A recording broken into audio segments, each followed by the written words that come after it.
Hello student, welcome back to my channel कौन सी गीता। तो आज का हमारा जो टॉपिक है भारतीय घनवादी और अति यथार्थवादी कलाकार हैं। यानी कि कहने का मतलब ये है कि भारतीय कलाकार जो हैं उन पर यूरोपीय प्रवृत्ति का प्रभाव पड़ा था और यहाँ पर उसी के बारे में ही हम देखेंगे। तो यहाँ पर जो आज का जो टॉपिक है वो घनवादी और अति यथार्थवाद है। आपको साथ में भी बता देते हैं कि इससे पहले मैं आपको यहाँ पर करवा चुकी हूँ। ये तो आज का टॉपिक है घनवादी और अति यथार्थवाद, लेकिन इससे पहले मैंने आपको करा दिया है यूरोपीय प्रवृत्ति प्रभाव, जिसमें हमने देखा था प्रभाववाद देखा था। और कौन सा देखा था? प्रभाववाद। और दूसरा था आपका अभिव्यंजनावाद। ये दो टॉपिक मैंने आपको पढ़ाए थे। तो अगर बाई चांस किसी स्टूडेंट ने वॉच नहीं किया है तो आप उसको ज़रूर वॉच करिएगा, तभी आगे का ये वाला पार्ट पढ़िएगा। ये आपका पार्ट 2 है, ये समझ लीजिएगा। वो है आपका पार्ट 1, तो आप उसको ज़रूर पढ़िएगा और ये पार्ट 2 है। तो चलिए फिर हम बढ़ते हैं यहाँ पर घनवादी और अति यथार्थवादी कलाकार के लिए। तो ये है, आपको डेली बता देते हैं कि यहाँ पर इम्पोर्टेंट शॉर्ट नोट्स डेली तैयार करवाए जाते हैं, जो डेली आपकी क्लास चलती है 8:30 पर, जिसमें आपका थ्योरी क्लास चलती है। और आपका बहुत अच्छी थ्योरी क्लास चलती है जिसमें बहुत बेस्ट मतलब जो है मोस्ट इम्पोर्टेंट टॉपिक्स रहते हैं। तो आप लोग सभी लोग इसको, अगर बाई चांस किसी स्टूडेंट ने वॉच नहीं किया है तो आप इसको वॉच करिएगा और साथ साथ में इस क्लास को ज्वाइन करिएगा। तो चलिए फिर बढ़ते हैं घनवादी की तरफ। तो यूरोपीय जो मतलब प्रवृत्ति का प्रभाव पड़ा था भारतीय कलाकारों पर, तो हम उसके बारे में पहले देखते हैं। पहले हम आज पढ़ेंगे घनवादी की प्रवृत्ति पढ़ेंगे, उसके बाद यहाँ पर देखेंगे कि घनवादी के कौन कौन से कलाकार हैं और उन्होंने कौन कौन से रूप में काम किया है। ये है भारतीय कलाकार। उसके बाद हम देखेंगे यहाँ पर पिक्चर्स है, तो इनके पिक्चर्स में कौन से प्रभाव पढ़ते हैं। उसके बाद हम यहाँ पर देखेंगे के.जी. सुब्रमण्यम कौन से कलाकार हैं, अति यथार्थवाद के कौन से कलाकार हैं।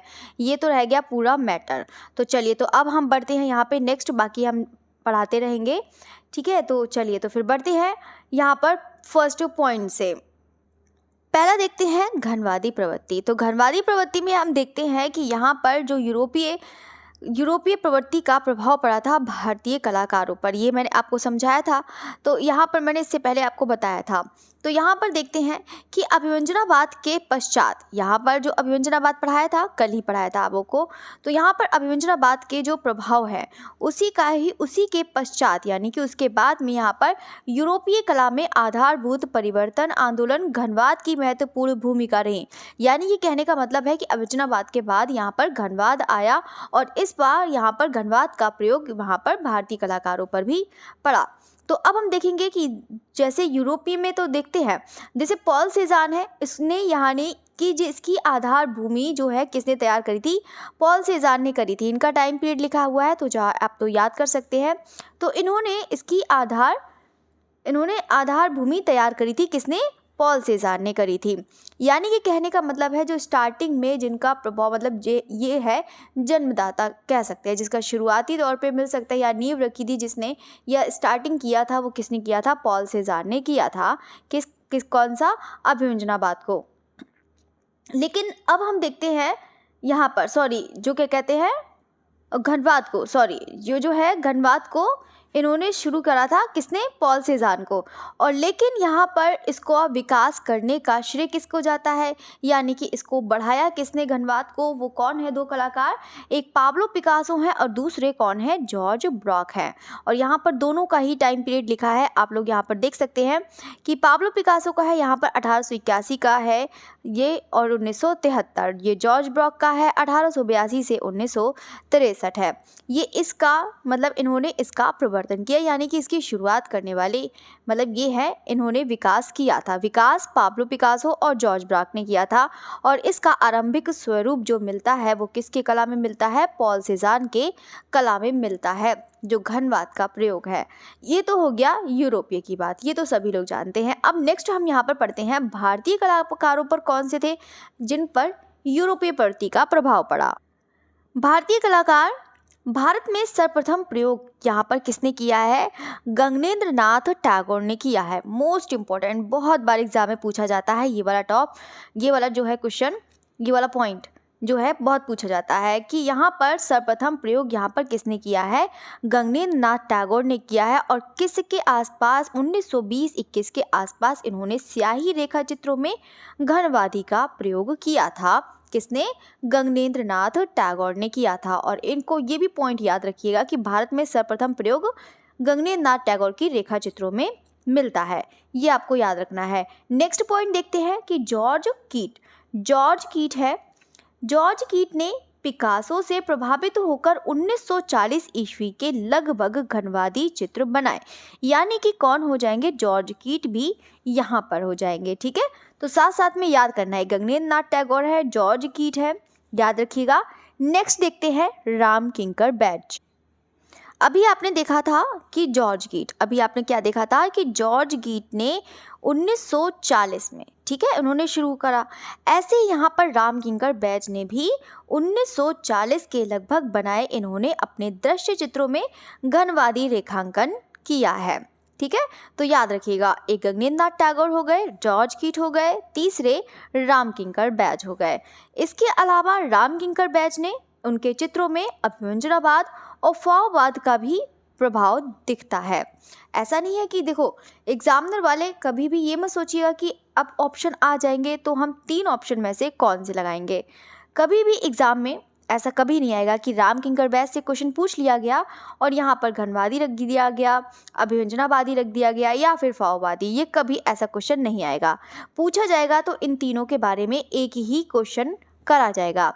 ठीक है, तो ये चीज़ याद रखिएगा। तो राम किंकर बैज है, इन्होंने घनवादी में प्रयोग किया है, और लेकिन या तो फिर कंडीशन लगा देगा कि 1940 के लगभग बनाए गए। इन्होंने अपने दृश्य चित्रों में घनवादी रेखांकन किया है। यहाँ पर पॉइंट को समझिएगा, तभी अच्छे से समझ में आएगा। तो यहाँ पर देखो, याद रखिएगा, राम किंकर बैज ने 1940 में लगभग बनाए गए, इन्होंने दृश्य चित्रों में घनवादी रेखांकन प्रयोग किया है, और राम किंकर बैज में इनके कुछ चित्रों में यहाँ पर अभिव्यंजनावाद और फाववाद का भी प्रभाव देखने को मिलता है। अब हम देखते हैं एन.एस. बेंद्रे। एन.एस. बेंद्रे की कला देखते हैं। तो एन.एस. बेंद्रे ने 1950 में, अभी जॉर्ज कीट पढ़ा है, राम किंकर बैज ने पढ़ा है 1940। अब हम देखेंगे एन.एस. बेंद्रे। एन.एस. बेंद्रे ने 1950 के आसपास संश्लेषणात्मक घनवादी यानी कि सिंथेटिक क्यूबिज्म का प्रयोग किया है। किसने? एन.एस. बेंद्रे ने किया है। इसके अलावा ये भी बता देते हैं कि देखो, कल आप लोगों ने पढ़ा होगा कि एन.एस. बेंद्रे ने नव प्रभाववाद का प्रयोग भारत में सर्वप्रथम एन.एस. बेंद्रे के द्वारा किया गया। वेरी इंपॉर्टेंट है पॉइंट ये वाला, इसको याद रखिएगा, ये बहुत अच्छा पॉइंट है। यहाँ पर ये वाला जो पॉइंट है आपको बता रही हूँ, नव प्रभाववाद वाला, ये जो है बहुत पूछा जाता है कि नव प्रभाववाद का प्रयोग भारत में सर्वप्रथम किसने किया है? एन.एस. बेंद्रे ने किया है। और घनवादी का सर्वप्रथम प्रयोग किसने किया है? गगनेंद्र नाथ टैगोर ने किया है। ठीक है, ये दो आपको पॉइंट अच्छे से याद रखिएगा।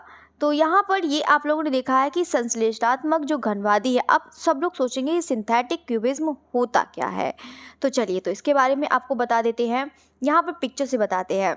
ये है एन.एस. बेंद्रे की पेंटिंग। जैसे कि आप लोगों ने सिंथेटिक मतलब ये सोच रहे कृत्रिम, यानी कि खुद से बनाया हुआ जो है। जैसे कि एक होता है 3D में होता है, ठीक है, ये आप लोग देखेंगे एनालिटिकल में देखेंगे। ऐसे ही यहाँ पर कौन सा होता है? आपका सिंथेटिक होता है। सिंथेटिक आपका कृत्रिम, यानी कि कोई भी आकार में, जैसे कि कोई भी आप आकार बना रहे हैं, कोई सा भी, जैसे कि आप लोग कोई भी, जैसे कि आप लोगों ने 3 म्यूजिशियन मूवी कह रही हो, पिक्चर्स देखी होगी, पिकासो की देखी है ना, पिकासो की, ये पैर भी नहीं चल रहा है, तो पिकासो की आप लोगों ने देखी होगी कौन सी? 3 म्यूजिशियन में देखा होगा, उसमें फिगर बने हुए हैं। कैसे बने हुए हैं? कुछ मान के चलिए कुछ इस टाइप से बने हैं कि एक मतलब यहाँ पर लगा हुआ है, एक चश्मा जैसा लगा हुआ है, कैप बनी हुई है, कुछ यहाँ पर उसको बजाने वाला यहाँ पर है, ठीक है, कुछ इस टाइप से बने हुए हैं, सर्कल बने हैं, क्यूब बने हैं, यही सब बने हैं। तो ये सब तो आप लोगों ने देखा होगा जो 3 म्यूजिशियन में है। वही चीज़ है यहाँ पर, क्या हो जाएगा आपका जो है, कौन सा हो जाएगा? वो हो जाएगा सिंथेटिक क्यूबिज्म हो जाएगा। इसी तरह से ही यहाँ पर एन.एस. बेंद्रे ने बनाया। ऐसे ही एन.एस. बेंद्रे में आप लोगों ने देखा होगा कि देखो, जैसे कि यहाँ पर क्यूब बने हैं, यहाँ पे circle, rectangle, triangle, Oval shape, ये सब बना है। ठीक है, ये सब पिक्चर देख रहे हैं ना, ये तो हो गए सब कृत्रिम में हो गए। ठीक है, ये तो हो गया। अब ये तो इनके में दिखता है। और कब याद रखिएगा, एन.एस. बेंद्रे में 1950 के लगभग मतलब आसपास यहाँ पर इनके चित्रों में देखने को मिलता है। याद रखिएगा, कौन सा? Synthetic cubism. ये हो गया पॉइंट। नेक्स्ट पॉइंट देखते हैं। नेक्स्ट पॉइंट है, ये भी याद रखिएगा आप लोग कि नव प्रभाव के प्रयोग से सर्वप्रथम एन.एस. बेंद्रे द्वारा किया गया। ठीक है। नेक्स्ट पॉइंट देखते हैं कि स्वतंत्रता पश्चात भी इन अनेक भारतीय कलाकार गणवाद से प्रभावित रहे। ये तो रह गए, मतलब ये है कि 1950, तो यानी कि कहने का मतलब ये है कि जब स्वतंत्र हुआ भारत तो उसके बाद यहाँ पर अनेक ऐसे भारतीय कलाकार आए जिन पर यहाँ पर गणवाद से प्रभावित थे। अब उनमें से कौन कौन से था? जहांगीर सभावाला मोस्ट इम्पोर्टेंट है, इनका बहुत पूछा जाता है। ये है गणवाद से प्रभावित थे, तो इनकी, और ये जहांगीर सभावाला है तो इनके जो पेंटिंग में कैसा दिखता है? विश्लेषणवादी दिखता है, यानी कि एनालिटिकल। तो एनालिटिकल घनवाद का इन्होंने प्रयोग किया है, किसने? जहांगीर सभावाला में। अब जहांगीर सभावाला की भी पेंटिंग दिखा देते हैं, ये इस टाइप से। अब दोनों में डिफरेंस है। तो आप लोगों ने देखो ये वाला पिक्चर देखा है, ये है आपकी कौन सी? ये हो जाएगी आपकी सिंथेटिक क्यूबिज्म, और ये है आपका एनालिटिकल। तो एनालिटिकल में जहांगीर सभावाला है। तो इन्होंने, इनकी जो पेंटिंग आप लोग को दिख रही होगी, ये है आपकी विश्लेषणवादी घनवाद है। ठीक है, तो ये है जहांगीर सभावाला की। तो यहाँ पर इनकी पिक्चर्स में आप लोग देख सकते हैं, पूरा 3D इफेक्ट है, एनालिटिकल विश्लेषणवादी है। ठीक है, तो ये चीज़ आप लोग देख सकते हैं। बाकी घनवादी है, यहाँ पर आप लोग को दिख रहा होगा। नेक्स्ट पॉइंट देखते हैं यहाँ पर कौन सा? ये तो हो गया है। अब हम देखेंगे यहाँ पर त्रिकॉल, इसके अलावा कौन से कलाकार हैं वो बता देते हैं। और साथ साथ में देखो सारे स्टूडेंट ये भी याद रख लेना कि जो घनवादी मुख्य रूप से 2 प्रकार के होते हैं। एक होता है विश्लेषणात्मक होता है, और एक कौन सा होता है? संश्लेषणात्मक। ठीक है, तो 2 मुख्य रूप से 2 प्रकार के होते हैं। वैसे पिकासो ने 3 में काम किया है। तो ये तो हो गया। अब हम देखते हैं घनवाद में यहाँ पर इसके अन्य कलाकार कौन से हैं। तो कौन है यहाँ पर? त्रिकॉल है, और के.जी. सुब्रमण्यम और शंखो चौधरी हो जाएंगे। ये तो रहे आपका यहाँ पर घनवादी कलाकार। तो सारे स्टूडेंट एक बार कमेंट करके बताइएगा कि घनवादी में कौन कौन से कलाकार हैं जिन्होंने घनवादी के रूप में काम किया है या फिर घनवादी प्रवृत्ति पर काम किया है, तो बताइएगा। तो ये है त्रिकॉल ने सरल व प्रारंभिक घनवादी प्रवृत्ति का प्रयोग करा है, और के.जी. सुब्रमण्यम ने 1950 के आसपास घनवादी प्रवृत्ति का प्रयोग किया है, और शंखो चौधरी के प्रारंभिक दौर के सृजन में घनवाद का प्रभाव देखा जा सकता है।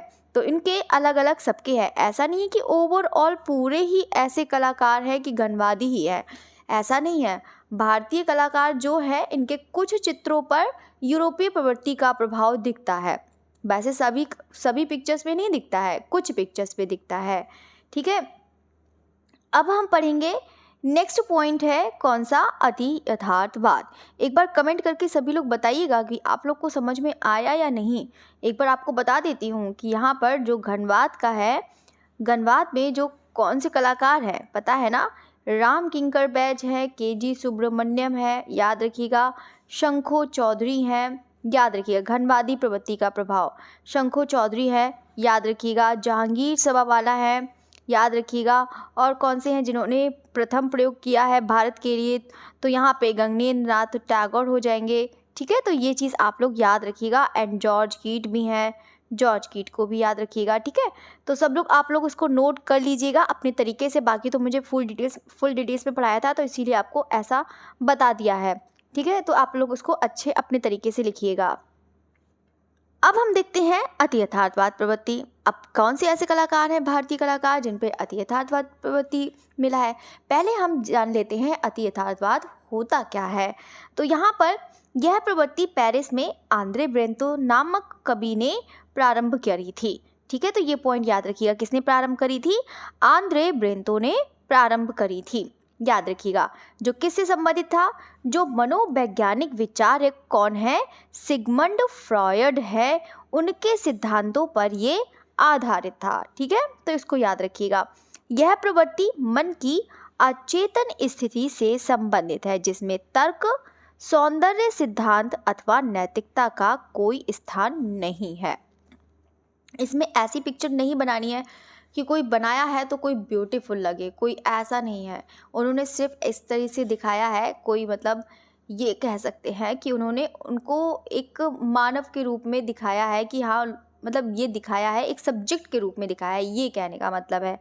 तो यहाँ पर इनसे कोई मतलब नहीं है कि कोई तर्क, सौंदर्य सिद्धांत या नैतिकता से कोई स्थान नहीं है जो पिक्चर्स यहाँ पर इन्होंने बनाई है, जो भारतीय कलाकारों ने बनाई है। अभी दिखा देंगे आप लोग को, तो यहाँ पर और अच्छे समझ में आएगा। तो यहाँ पर मनोवैज्ञानिक विचारक के सिगमंड फ्रॉइड के सिद्धांतों पर आधारित थी।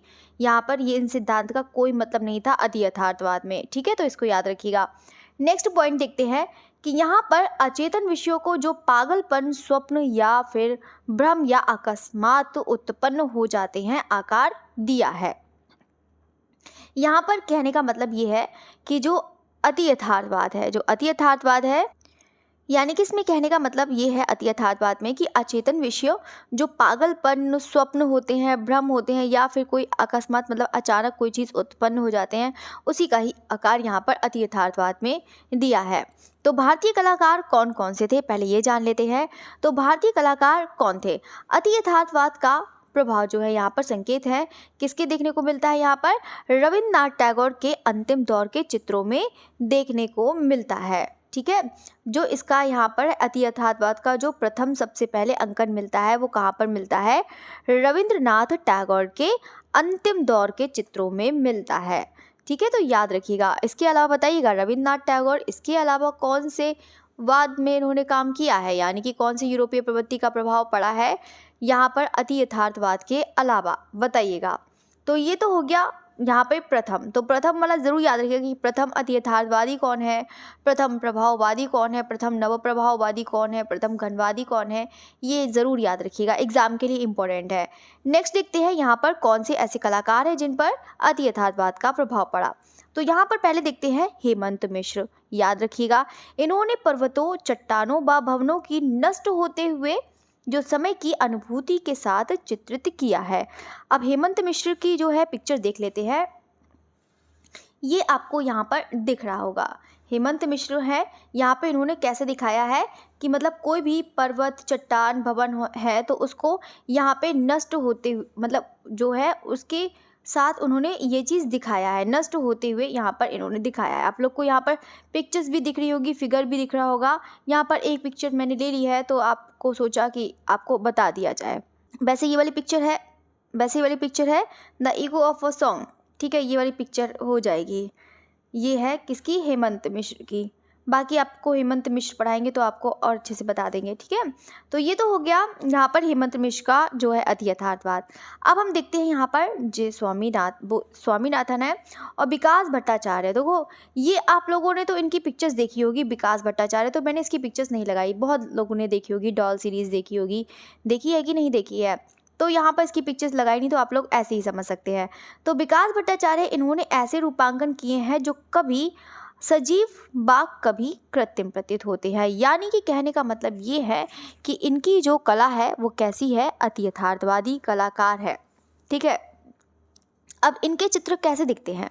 अब इनके चित्रों में तो कभी तो ये सजीव दिखते हैं और कभी कृत्रिम दिखते हैं, दोनों ही तरीके के इनके दिखते हैं, मतलब रियलिस्टिक भी है और कैसी है इनकी कृत्रिम भी है, सिंथेटिक भी है, तो दोनों ही तरीके के इनके चित्रों में दिखाई देता है प्रभाव।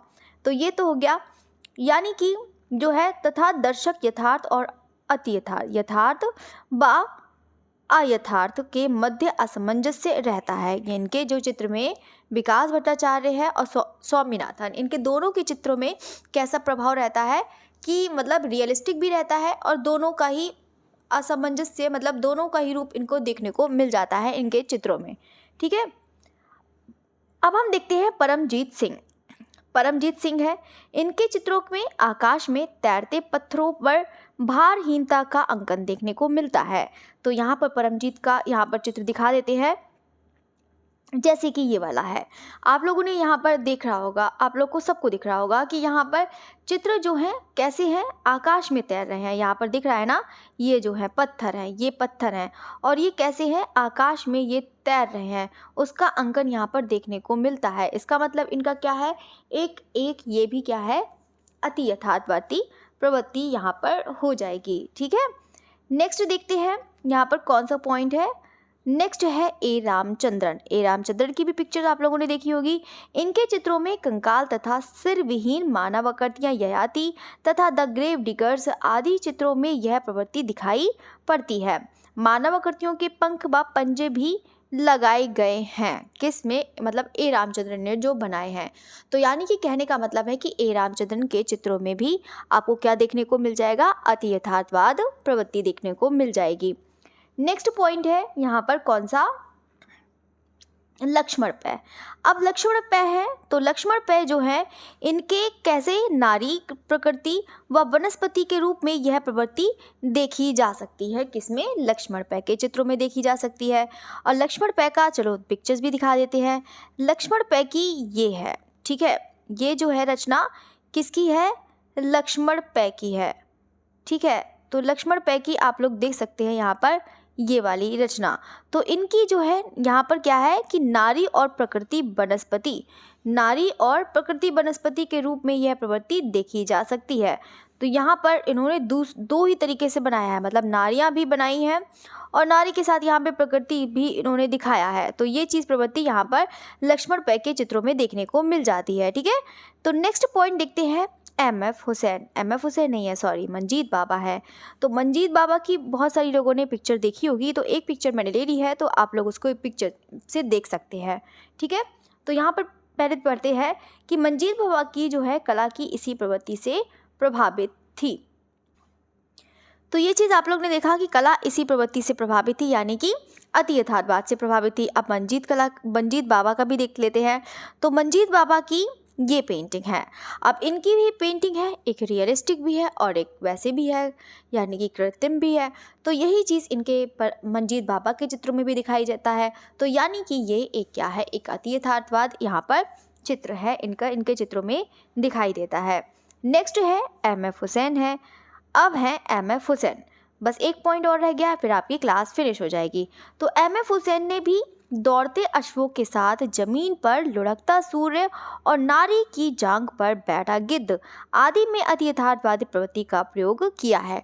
एम.एफ. हुसैन के चित्र तो बहुत सभी लोग ने देखे ही होंगे। तो यहाँ पर चलिए एक पिक्चर ले ली है, तो आप लोग को इससे समझ में आ ही जाएगा। ये है पिक्चर। तो ये पिक्चर है, यहाँ पर देख रहे होंगे, ये वाली पिक्चर जो है यहाँ पर जमीन से लुढ़कता जो है सूर्य। तो यहाँ पर आप लोग को दिखाया है, यहाँ पर आप लोग देख सकते हैं ये वाली पिक्चर, और यहाँ पर दौड़ते हुए घोड़े हैं। तो ये पिक्चर में यहाँ पर में क्या दिखाई देता है? अति यथार्थवाद प्रवृत्ति दिखाई देती है। नेक्स्ट है लास्ट पॉइंट, कौन सा? अनुपम सूद। तो अनुपम सूद है, लास्ट पॉइंट है, तो इसको देखिएगा। अनुपम सूद के इनके चित्रों में भी अति यथार्थवाद का प्रभाव देखने को मिलता है। तो यहाँ पर बताइएगा ये कौन सी पिक्चर है? वैसे यहाँ पर सभी पिक्चर्स के नाम बताइएगा। ये है, आप लोगों ने, ये भी बहुत इंपॉर्टेंट पिक्चर्स है, ये वाली भी इंपॉर्टेंट है। तो पिक्चर्स के नाम बताइएगा। ऐसे ही मैंने पिक्चर्स ले ली हैं कि आप लोग के लिए, कि आप लोग इसका नाम बताइए। देखो ये पिक्चर्स के, तो पिक्चर्स से मैं हमेशा पढ़ाती हूँ, आर्टिस्ट हमेशा पिक्चर्स से ही पढ़ाती हूँ। अब जितना मेरे पास सिस्टम है उतना पूरी कोशिश करती हूँ कि आपको ज़्यादा से ज़्यादा अच्छा मैटर दे सकूँ। अब मेरे पास तो एक ही फ़ोन ही है, तो फ़ोन से जितना हो सकता है मैं पूरी कोशिश करती हूँ कि आपको ज़्यादा अच्छा से अच्छा मैटर दे दूँ, ठीक है। तो देखो ये पिक्चर आप लोग देख रहे होंगे यहाँ पर, ये किसकी है? अनुपम सूद की है। तो अनुपम सूद की यहाँ पर चित्रों में कैसे देखने को मिल जाता है? अति यथार्थवाद देखने को मिल जाता है। अब ये है अति यथार्थवाद। अब ऐसा तो है नहीं, यहाँ पर इनके भी चित्रों में कृत्रिम और कैसा मतलब यथार्थ और अयथार्थ दोनों के मध्य में इनको भी सामंजस्य देखने को मिल जाता है। किनके चित्रों में? अनुपम सूद के चित्रों में, ठीक है। तो ये तो रहा आपका पूरा अति यथार्थवाद और घनवाद। तो पूरा मैंने आपको बहुत अच्छे से बता ही दिया है, बहुत अच्छे से समझा दिया है। तो आई होप कि बहुत अच्छे से समझ में आया होगा, ठीक है। तो जितना सीक्वेंस में सभी लोग याद कर लीजिएगा। मैंने इससे पहले आपको पढ़ाया था, क्या पढ़ाया था? सबको पढ़ा चुकी हूँ ना, सभी को पढ़ा दिया है। देखो ये टॉपिक पढ़ा दिए हैं, प्रभाववाद की प्रवृत्ति पढ़ा दिया है, और क्या पढ़ा दिया है? और जो है अति यथार्थवाद पढ़ा दिया है, आपका फौवाद पढ़ा दिया है, अविंजनावाद पढ़ा दिया है, घनवाद पढ़ा दिया है। ये इतने पॉइंट सब पढ़ा दिए हैं, आप लोग उसको बहुत अच्छे से याद करिएगा, ठीक है। तो इससे पहले ये वाली वीडियो है, आपको मिल जाएगी आसानी से, वीडियो में मिल जाएगी, तो आप लोग उसको ज़रूर पढ़िएगा। यूरोपीय प्रवृत्ति का प्रभाव है, ये सेम यही है यहाँ पर भी। अब हम इसके बाद आपको नेक्स्ट डे कराएंगे तांत्रिक कलाकार, मोस्ट इम्पोर्टेंट है, तांत्रिक व नवतांत्रिक कलाकार, ये कराएंगे। आपका नेक्स्ट टॉपिक ये वाला होगा। तो ये कलाकार बहुत अच्छे से पढ़ लीजिएगा। आपका इतना ही पढ़ लेंगे, आपका एक भी क्वेश्चन बिल्कुल भी एग्ज़ाम से बाहर नहीं जाएगा। तो बाकी मैंने इस पर सीरीज़ भी कराई है, अगर बाई चांस और भी नहीं समझ में आता है तो आप लोग सीरीज़ ज़रूर करिएगा, आपको बहुत अच्छे से समझ में आएगा। ठीक है, तो ये तो आपकी क्लास यहीं पर रही ख़त्म। और बाकी सारे स्टूडेंट जाते जाते आप सभी लोग लाइक ज़रूर करिएगा। अगर आपको वीडियो अच्छी लगी है तो इसे लाइक भी करिएगा और साथ साथ में कमेंट भी ज़रूर करिएगा अगर आपको अच्छे से समझ में आया है। अगर कोई भी इसको लेकर कोई कन्फ्यूज़न है, कोई डाउट है, तब भी आप लोग ज़रूर कमेंट करिएगा, उसको तो तुरंत रिप्लाई मिलेगा। ठीक है, तो बाई चांस अभी बहुत सारे स्टूडेंट के मैसेज नहीं देखे हैं, उसको तो मैंने पढ़ लिए हैं। ठीक है, तो पूरी कोशिश रहेगी कि मैं पूरा जल्दी से सभी को कमेंट करा करूँ, उनका रिप्लाई करा करूँ। ठीक है, तो आप लोग को जो भी डाउट है तो आप लोग तुरंत बताया करें, बिना उसके बताया करें तुरंत कमेंट में। ठीक है, तो मतलब जैसे टाइम मिलता है वैसे तुरंत रिप्लाई करा जाएगा। ठीक है, तो आपकी यहीं पर क्लास फिनिश होती है। बाकी सारे स्टूडेंट फिर से कह रही हूँ कि बस पढ़िएगा, बस यही कहना था। हाँ, तो बस अच्छे से पढ़िएगा, सिलेक्शन एक बार मिलाइएगा, बाकी पूरा मैटर आपको दिया जाएगा, अच्छे से दिया जाएगा। और बाकी हमेशा शॉर्ट्स पर अपडेट रहा करें। बाकी 3 क्लास होती हैं, 3 क्लास को ज्वाइन करें, बस यही चीज़ कहना है। ठीक है, चलिए, ओके, थैंक यू एवरीवन।